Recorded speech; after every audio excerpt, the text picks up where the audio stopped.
Hello and welcome to Lamb Living. My name is Holly Lamb and today I'm joining the First Friday Challenge, and it is Craft Your Stash this month of December. We've collected all year, and we all have collections for sure. I'm going to start off with this tray. I'm going to do 4 DIYs today in my video, and this tray I actually did for a First Friday Challenge back in the summer.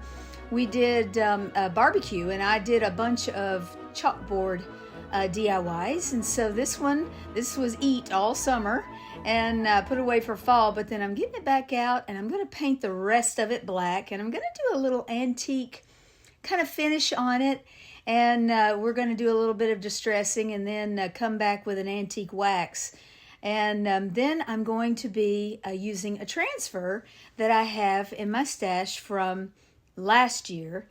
And I'm using some of last year's transfers and paint inlays today.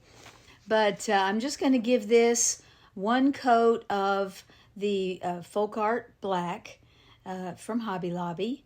And then I'm going to take my nail file and I'm just going to lightly sand on this. This tray was silver in color, but it was not silver in metal.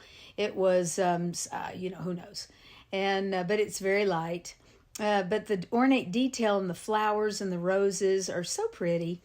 So I'm just trying to bring back some of that detail and let it shine just a little bit with that silver color. I don't want to sand too hard and get down to whatever's under that silver cover that I just painted over. And so I'm just going to sand a little bit here, and I'm not going to do any distressing on the middle of the tray, just any kind of raised edges. So there we go. There's not sanded, and there's just a little bit brought back. Now, the Waverly Antique Wax looks so pretty on black paint, and you wouldn't think it would. You wouldn't think it would even show up, but especially with a little bit of distressing that I've done on this tray, I'm going to do my edges, but I'm also going to do the middle. When I put on a transfer, I want it to be sealed, and this wax acts as the sealer. So I do about half of the tray with the wax, and then I'm just going to lightly wipe back on the detail, but I'm really going to kind of buff the flat part, the main part of the tray, and try to get that nice kind of worn antique look. I'm really trying to buff that in, the middle part. And then I want to leave some of that wax in the cracks and crevices of the outer edge. Look how pretty that is, how it just kind of sits. We still see some of the silver. Now this is the figgy pudding. I guess this is 3 years old. This is not last year. Last year was Christmas Valley from IOD. These are the transfers. And of course this year they have several transfers out. And so anyway, I'm going to be using this that I've kind of been saving. This whole video, you can see my shirt, I'm kind of into black and white. And so all my DIYs today are basically black and white, but then they have just a little touch of color here and there. And all of my decorations aren't black and white. I do have a lot of color in my house, but this particular one, I don't know, I was just feeling the vibe of the black and white. But this Merry Christmas transfer is gorgeous. It's got some acorns in it and some beautiful foliage in the black and white, and a beautiful font. And I love that font.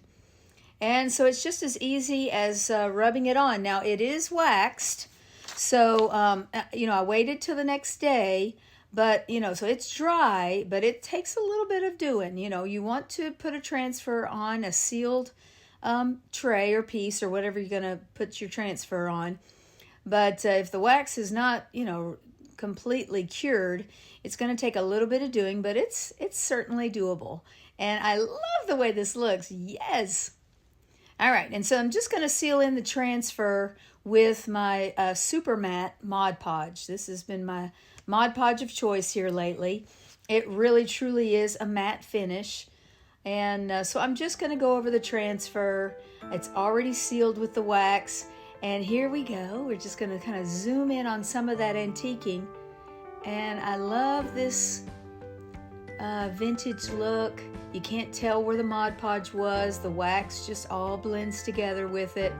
And that Super Matte Mod Podge is my favorite thing to use right now. I love the way that tray turned out. Yes. All right. Now, back in early fall, before I had my hysterectomy, I took a bunch of things outside to make into blanks, so that when I was recovering, I wouldn't be bored to tears. I'd be able to, at least, I couldn't go wandering around spray painting outside, but I could at least do some painting in the house. And so that's what I did. I made some blanks. And so now I've got this, put the primer coat of the flat Rust-Oleum white. And now I'm coming in with my plaster, which is my favorite color of Waverly chalk paint. And it's kind of the same color there as my sweater. All right. And so I'm just going to give this one coat to start with. It's already got the coat of primer. And then I'm going to come in with a coat just to give it that base of that pretty chalk paint plaster. All right, so there we go. And now I'm going to be using an inlay on this one. This is just a tray. I had my stash. I think I got it at the Gather thrift store. Now this paint inlay is called Noel. It came out last year, and I got it last year, but I was so intimidated by paint inlays. Look at these beauties. Look at the beautiful things in this. Anyway, I was so intimidated by the paint inlays because it seems like every video I would watch of tutorials just was so intimidating. Everybody was, oh, it's hard, it's hard. And so I was super intimidated. But over the year, Melange came out, I think in the spring release, or the early spring. I think it was on Valentine's Day that the Melange inlay with all the small pieces came out. And so I got that, and I started practicing. And I didn't want to mess up my Christmas ones, so this one sat. It's just in my delightful little collection of IOD. I feel like I have a little bit of an IOD problem. I love to collect it. But now I'm starting to use it now that I've done a little bit of practice this past summer with the paint inlays. And honestly, they're not that hard if you let it completely dry. I think that's been what I've come to as the secret. So you put down a layer of paint. There I go. That's the third layer. The first layer was the primer, and then I came in with one layer of chalk paint, and here's another one. So I'm going to put my inlay with the paint side down into that layer of paint, and then I'm going to wet it. And I'm going to make sure that it is completely wet. Tap it dry if there's any puddles. I don't want it to be puddly. And then you let it dry. I mean, like overnight for a long time. It needs to really set up. And the longer the better, I think. And so it's really kind of cured down into the layer of paint there. Now I'm going to use my little mister. And I bought that from Amazon. It's a great little mister, kind of like my Dawn Power Wash bottle. And I'm just lightly tapping any puddles because I just want to moisten the paper. And so I'm going to wait 30 seconds, and I'm just pulling off that paper, and all that paint stays right down in that layer of paint. Oh, I love the way that looks. Oh my gosh, that French horn. Come on. All right, now I've got those two that I'm pulling off now, and then I have three laying there, right there on the right, that I'm going to put in between. Oh, I love the way, look at those snowflakes. Goodness. Okay, now I am going to take... You can see immediately, you can see a little bit where the paper stopped. And so I just dab, and you can't see it anymore. Just a little bit, almost, you really don't even need paint. You just need a wet brush because you just need to kind of, incorporate that paint that where the paper was stopped of the inlay into your coat of paint, and you'll never see it again. I'll zoom in later. And you'll never see the lines where those paint inlay, transfer papers were. So I just take the time to do that. Here I am laying this next one in. I trimmed it super close so that it wouldn't overlay into any of the other inlays. And so I'm just going to put them there. 1, 2, 3 in between the French horn and the other two snowflakes. And this Noel... This set of paint inlays has beautiful things, black and white and in full color. And so you can see the difference in color between the inlays I've already, uncovered and then the ones that were dry. And so here we go. I'm going to just peel that right off and hacha, that looks so good. My goodness, I love these things. So I think the trick is let them dry completely, and then just 30 seconds after you spritz that paper, and then just pull them right off. Ooh, ooh, ooh, I love this. So good. All right, so I dab those again. Now I'm going to be doing one of my favorite carols, I Heard the Bells on Christmas Day by Henry Wadsworth Longfellow. Wrote this back in the mid-1800s. And it's just beautiful, beautiful words. It says, I heard the bells on Christmas Day, their old familiar carols play, and wild and sweet the words repeat of peace on earth, goodwill to men. So I'm going to take my clickable stamps, and if you don't have clickable stamps in your stash, I just think you might need to make yourself a little Christmas gift to yourself. Get a Michael's, redeem your rewards, or, they always have, coupons and whatnot, but Michael's has these clickable stamps over in their stamping section. They have a couple of two different fonts that I've seen anyway. They have uppercase and lowercase, and I love these things. They are so kind of kitschy cool, and you can put a whole sentence together. Of course, I'm going on a round surface, so I'm going to kind of keep them in small little one word at a time. So it's going to look a little, kind of fun, kind of homemade.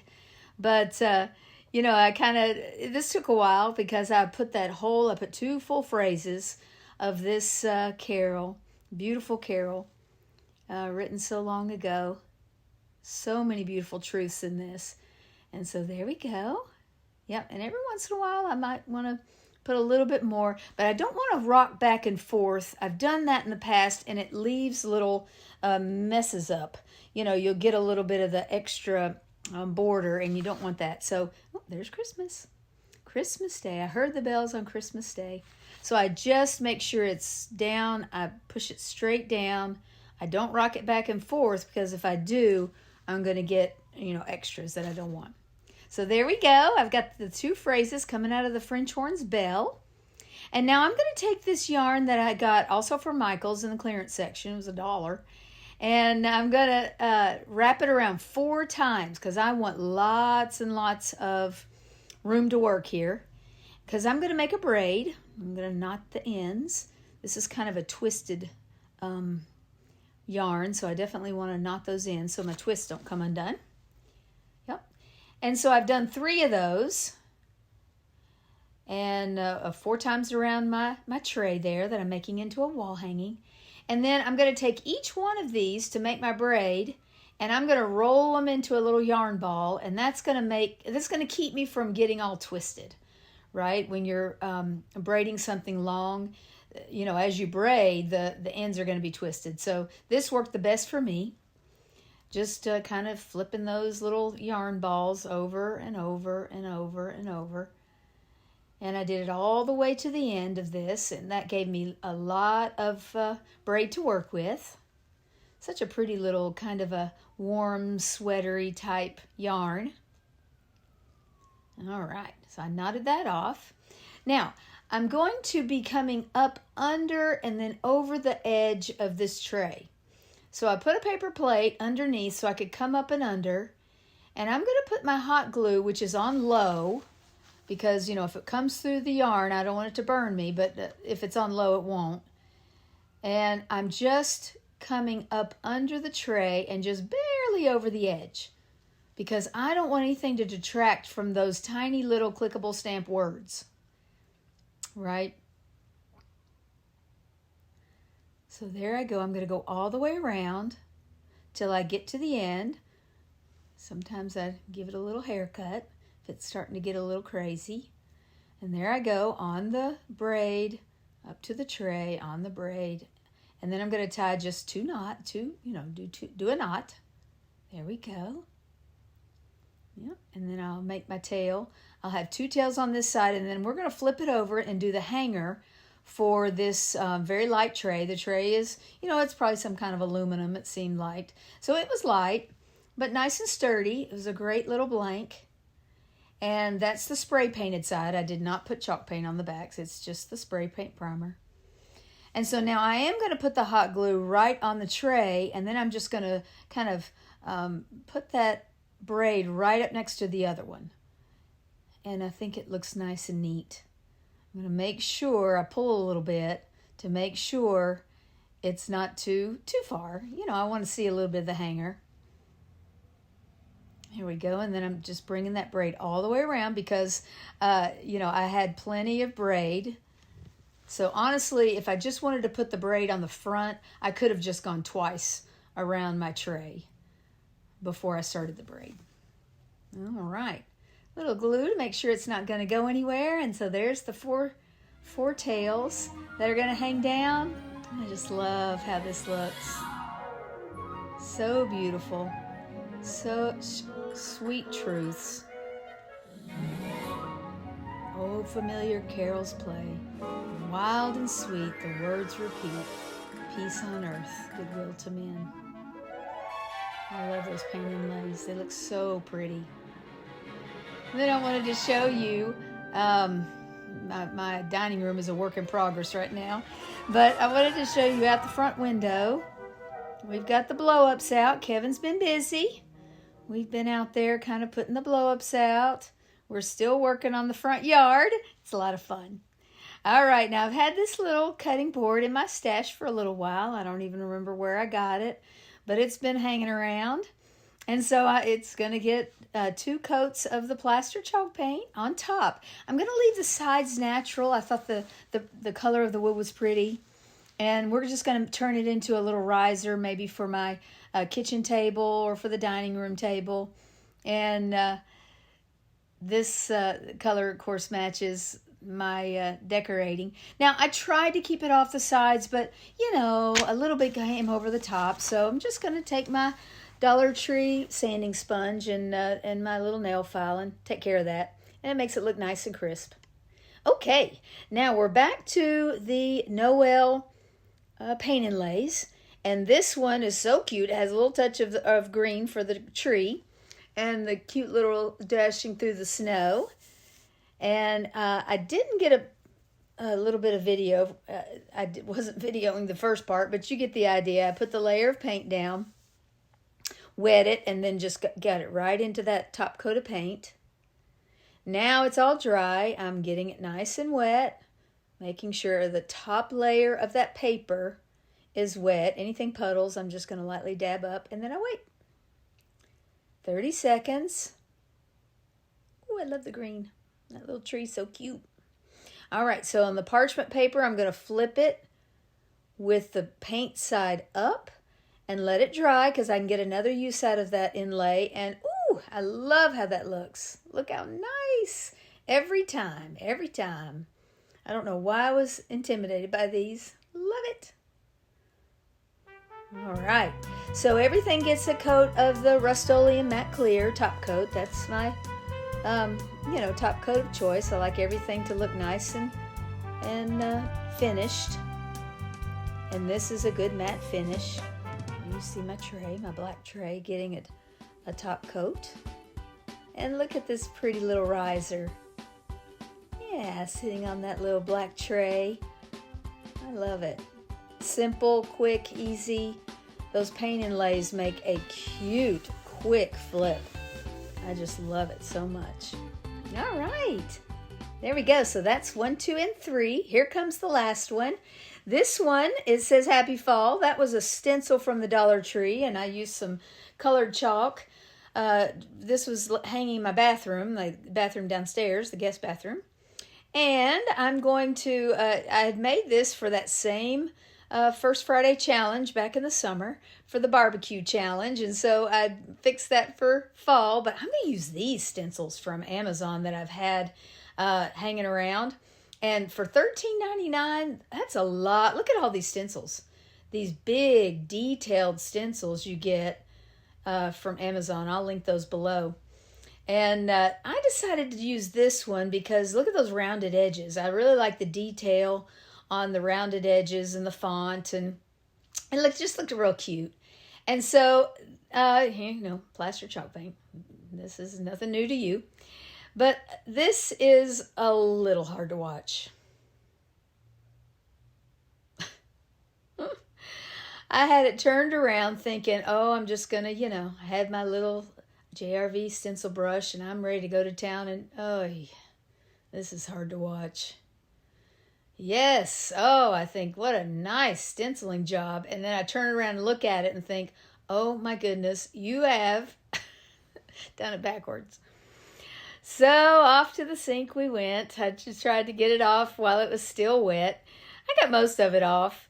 But that chalk paint, or that black folk art paint, wanted to stick around. But anyway, this is how I clean my stencils with the power wash. That Dawn power wash cleans them up beautifully. So I had to clean it too, because we're going to use it again.